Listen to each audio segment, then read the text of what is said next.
Your ambition, if you have any sense, is actually to become competent. Do you want to be competent and dangerous, or do you want to be vague and useless?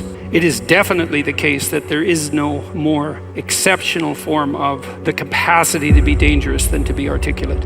And so it's a moral endeavor in some real sense. Right? To become articulate is to become the master of your own tongue. Every advantage comes with a disadvantage. So if you're extroverted, you're social and you're positive, but you're impulsive and you can tilt towards hedonism and you can't stand being alone. No matter where you land in the temperamental landscape, you're going to have your associated faults and temptations. You got a goal, and you'll see that as you progress towards the goal, there'll be obstacles that emerge, and some of them you don't want to confront. That's why it's useful to order your room. Chaotic room makes you anxious. Why? Too many pathways, man. People don't really repress the things they don't want to face, they just fail to unpack them. You want a horizon of ever-expanding possibility. We're built to walk uphill, and when you reach the pinnacle of the hill, you want to stop and appreciate the vision, but the next thing you want is a higher hill in the distance. Beware of unintended consequences. It's like, oh no, this thing will just do what I want it to do and nothing else. It's like, no, it turns out that not only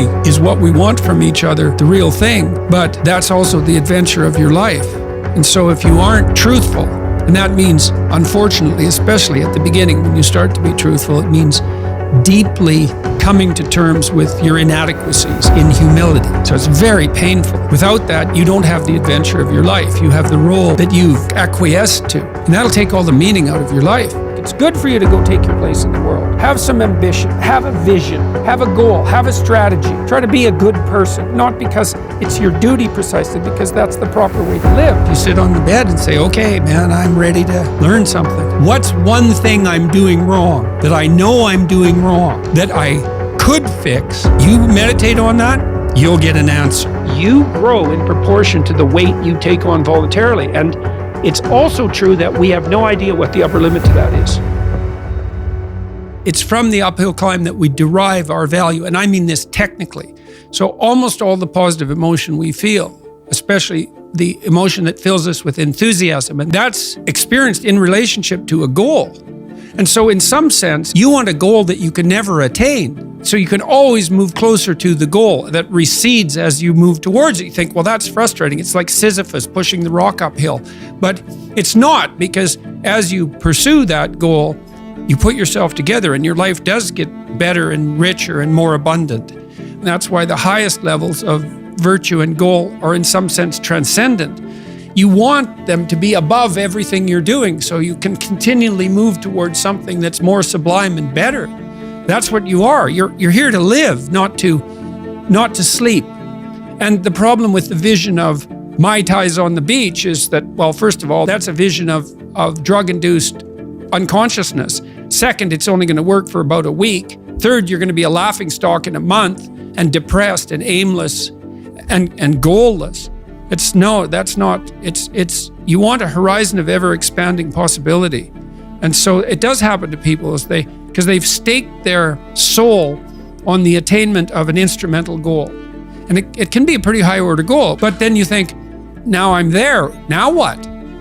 Well, the answer can't be, well, I'm going to live in the lap of luxury and never have to leave the face. What do you want to be, a giant infant with a gold bottle? You never have to do anything but lay in your back and suck. It's like, you see the problem with that as a conceptualization. It's no, you want to be like an active warrior moving uphill with your sword in hand. And that's dynamic, that's exciting.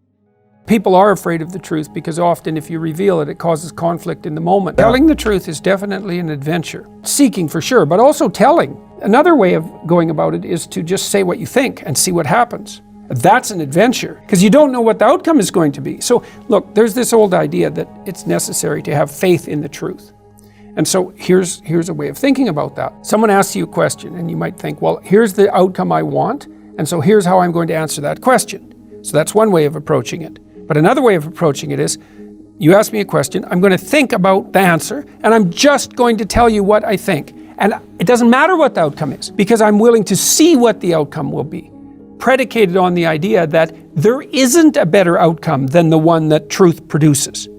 Even if it's harsh and terrible in the short term, and sometimes it is, it's like there isn't a better way of doing it. Now, You might say, well, how do you know that? And the answer is, well, I don't know that. That's why it's an article of faith. Because I believe, and I believe this deeply, the being that you produce as a consequence of telling the truth is good, by definition, even though it's harsh and often uncomfortable, because you get in trouble.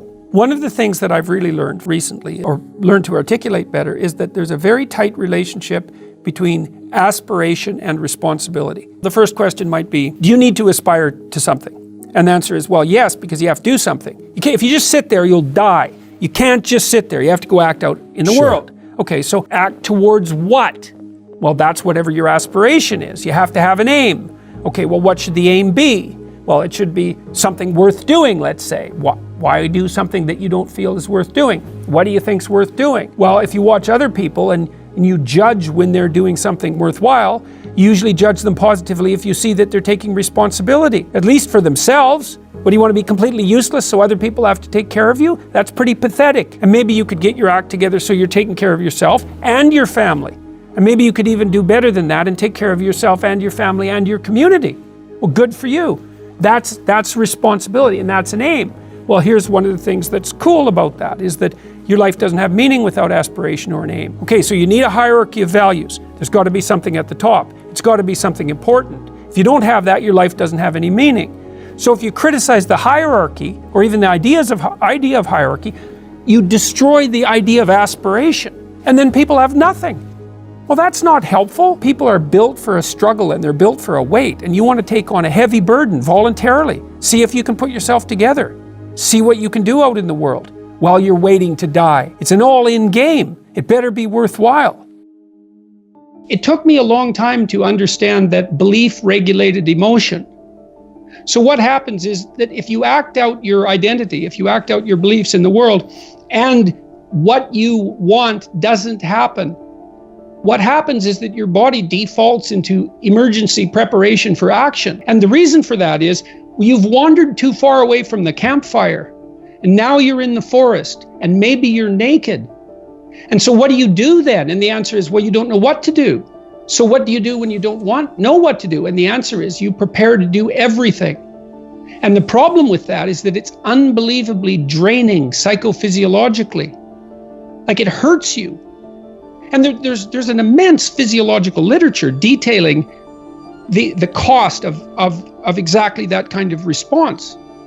People stay where what they do has the results they want. That's partly why you want to be around people who share your cultural presuppositions. It's very hard on us not to be where we know that what we want is going to happen. We hate that, and no wonder. There are varying degrees of that, obviously. You can really be where you don't know what's going to happen, or you can only be there to some degree.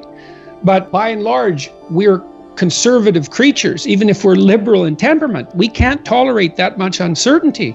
You might ask, well, why? And the answer is, well, because you can be hurt, pain, you can be damaged, you can become intolerably anxious, and you can die. So it's no wonder you're sensitive, or very sensitive, to negative emotion.